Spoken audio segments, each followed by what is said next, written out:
It was stifling, even with the little window in our hotel room cracked open all the way. Otto was downstairs in the crumbling old basement kitchen. That basement had narrow corridors around the perimeter of the building where you could imagine bootleggers hiding themselves and their liquor in a prohibition raid. It was Cicero, Illinois, infamous home of the mafia, living up to its reputation decades later in smaller, more banal ways, everyone circling the perimeter or hiding without ever getting out. We had nothing between us.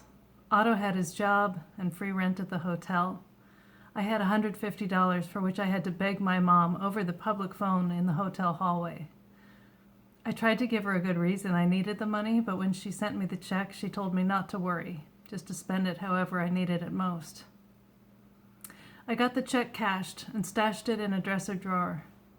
Otto knew it was there, and when his poker game downstairs was not going his way, he came up and asked me for it. "Just for tonight," he begged. "I'll win it back."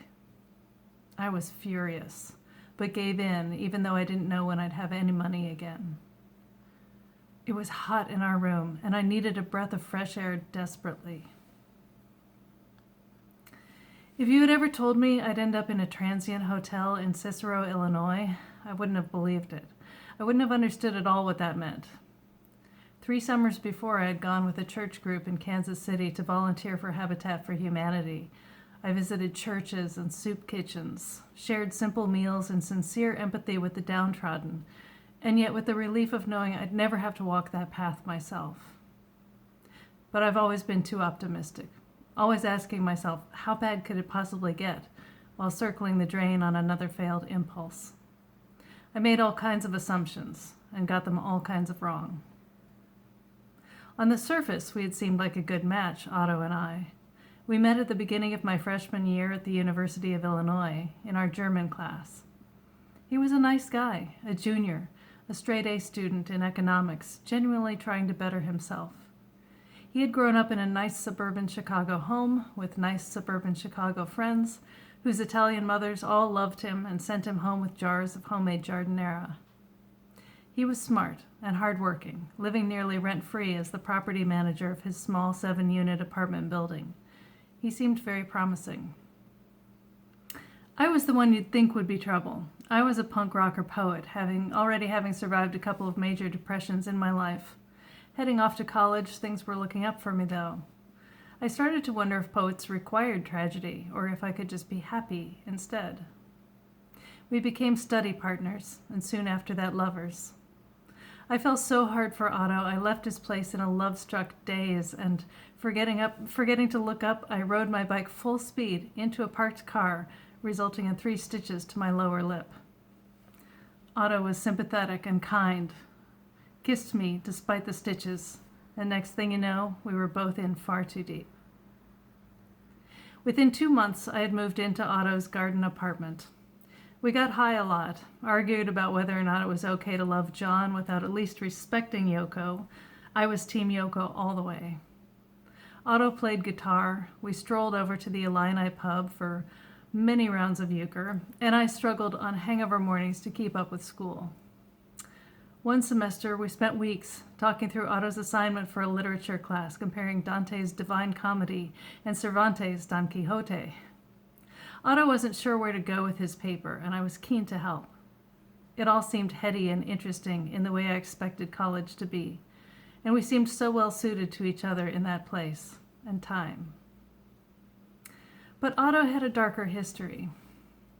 It didn't take long to discover he was only 1 degree of separation from family troubles, and to realize how close both of those famous classics of literature were to the real circumstances of Otto's life. The levels of purgatory and hell through which he'd ascended, and the everyday ways his father's well-intentioned but fully misguided alcohol-induced chivalry amounted to tilting at windmills. Otto didn't need me to help him write about those characters. He knew them like nursery tales. The Cicero Hotel his father had proudly owned, once the next-door neighbor of one of Al Capone's, had fallen into disrepair as his dad's drinking took over. His customers became long-term residents, and his leadership swayed under their influence. They became his friends, and his family suffered for it. Otto's life split in two in his parents' divorce. He kept his suburban friends, but the whole family fell out with his mother. On his dad's end, he was not just a witness, but also the heir in training to what had become a sinking venture. My unremarkable upbringing on the wrong side of the tracks of my central Illinois hometown had been bucolic compared to Otto's scrappy, drama-laced family crises. He wasn't proud of that side of his life, but he didn't deny it either. He didn't like the way things were, but it didn't embarrass him. He wished his dad was strong enough and sound enough of mind to keep some business out, but their earnings were tight. They needed the money. Otto couldn't stand in judgment because he too had become entangled in it over time. The old guys, the long-timers, were like fixtures in the place. They were all crazy uncles to him. One summer when he worked at the hotel, Otto got involved with one of the residents and later discovered his dad had slept with the same woman he had. Even the prostitutes he didn't despise unless they were bad customers. He considered everyone as characters who were constant sources of grief and amusement. Somehow, he was always able to rise above it all. And he had no choice to leave it behind. Otto had an agreement with Senior to help run the hotel when he graduated. It was time he knew he had to put in. If Otto and I were to be together, that hotel was in my future too. In the meantime, down at school, we partied like desperados. We should have been dead or in jail from our foolishness. One time we went to the Chicago lakefront with Otto's friends, found an unlocked dinghy on the beach, and rowed out in search of a yacht to break into. We found one open, with beer in the cooler even, and we had a hell of a time. And there was another night when Otto's buddy, a frat boy, asked him to hold on to a massive rock of cocaine for a while. It was an uncut, solid rock the size of a grapefruit. I don't know how much money it was worth, and I never want to find out. We were sweating bullets, sleeping with it under the bed for about 2 weeks and stealing lines from time to time before he showed up again to take it off our hands. The truth is, we had both been down some dark paths, made foolish, impulsive, dangerous choices, took the world to be our playground, hurt ourselves, hurt each other and others, and the consequences could have been so much worse. We enjoyed privileges we barely knew we had. We felt lucky about it.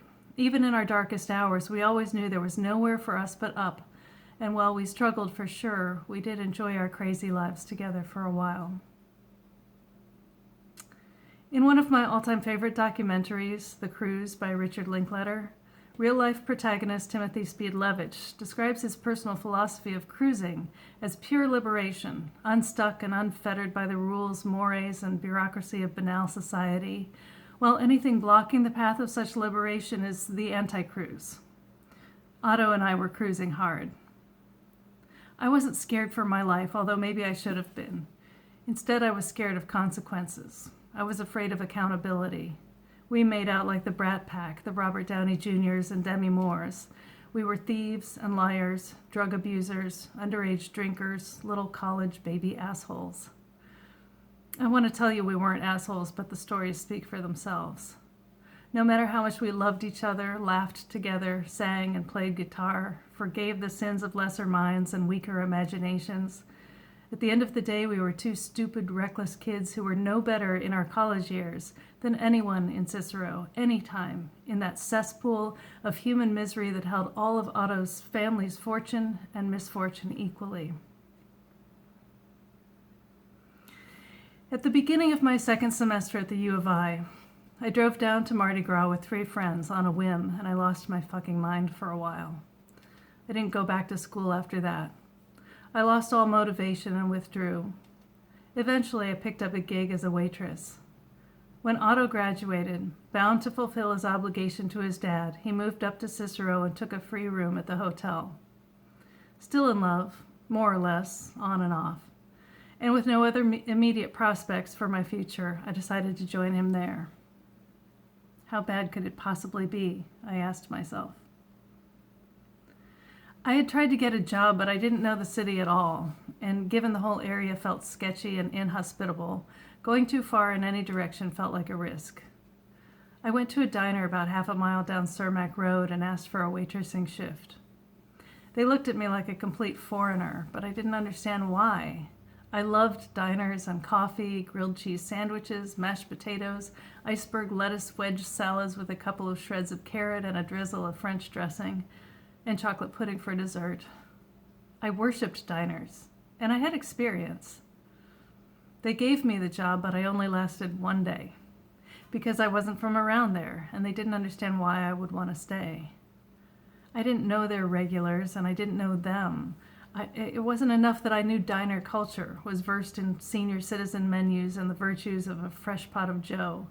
Still, I wasn't part of that diner's culture. I worked through the lunch shift, set my apron on the counter, and never went back. I guessed I wasn't supposed to be there after all.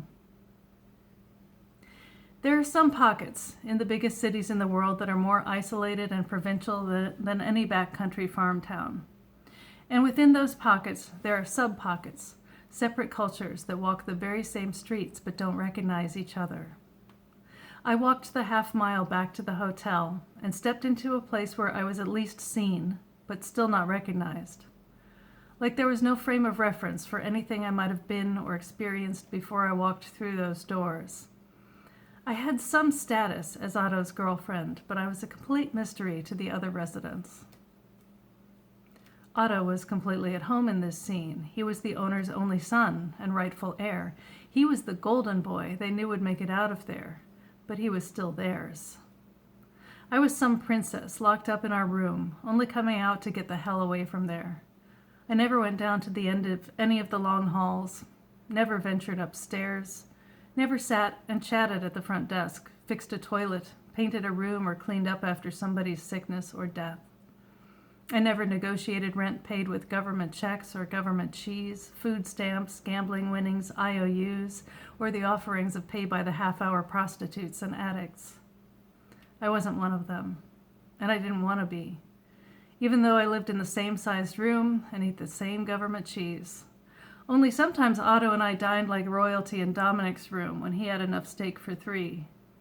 Dominic was somehow the godfather of the hotel, revered, maybe because he was the only one privileged enough to have his own kitchen, and didn't make his spaghetti sauce on a hot plate and drain his pasta in the bathroom sink like the rest of us. Senior's buddy Eddie told me if I'm going to marry a guy, I should make sure he has all his teeth. I thought I was going to marry Otto, and he seemed to have a good set. Old Sal went down every day to bed at the tracks and tell us about his wins and losses when he got back. Otto and Senior and all those guys would disappear down the stairs once a week or so to play their cards. Someone would have a run of bad luck, and sometimes it would be my boyfriend with my money. Oh, how I wanted to breathe a little cool night air. I wouldn't go far. I stepped out of our room, locked the door, walked down the half flight of steps past the guy who was watching the front desk while they played. I can't remember. Maybe it was John, the one who went downtown with us for the 4th of July and confessed he'd never seen the lake before, only 8 miles away.